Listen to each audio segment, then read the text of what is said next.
За уг сургалтын Шингэлтэй дүүргийн төр захиргааны байгууллагын болон хувийн хвшлийн 85 аж ахуйн нэгж байгууллагын 1352 албаг шамрагдлаа. Өнөөдрийн хувьд үндсэн дадлаг сургуультаар гамшигаас хамгаалах иж бүрэн сургалтаар үргэлжилж байна. За уг сургалтанд эмнэлгийн 80 гаруй албаагч, онцгой байдлын 40 гаруй албаагч гээд нийтдээ 1300 албаагч, 1190 энэхүү 2 өдрийн сургалтыг хийж байна. За саяны одоо энэ цагийн байдал маань одоо Шингэлтэй дүүрэгт судалгааны төвдөр газар хөдлөлтийн үүснээс норолт үүссэн. За эдгээр хүмүүсийг одоо аврах хэрэг зохио явуулж, за орон иргүү болсон хүмүүсийг одоо нүүлгэн шилжүүлэх одоо энэ дадлаг сургалт үргэлжилж байна.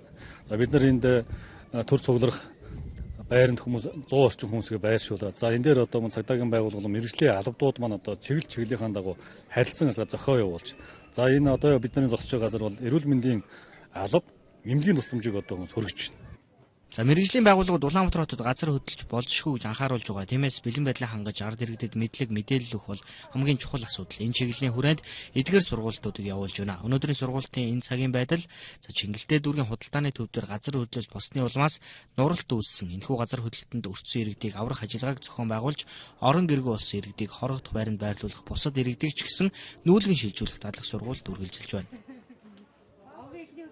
Эрүүл мэндийн алба болвол яг гамшиг осол буюу одоо газар хөдлөлтийн үед хэр имлэг дэлгэж үйл ажиллагаа явуулах сургалтыг хийж байна.